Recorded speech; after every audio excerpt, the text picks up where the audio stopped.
Today is November 24th, 2024.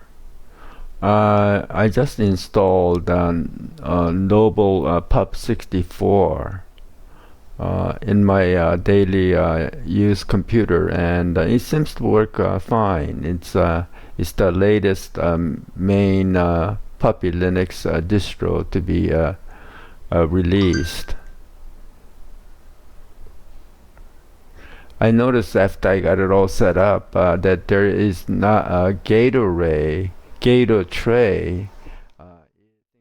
It's very helpful in that it gives you a lot of information about CPU use and RAM use and the temperature and so on. So just wanted to make a quick video about how to do that, and then to do that is very easy. Once you get it all set up to your liking and you want to activate this, is that on a terminal you just type in this because Gatotray the .bin64 is already installed in USR bin, and you just need to activate it and put it in the startup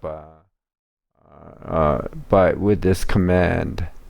After that, it should start.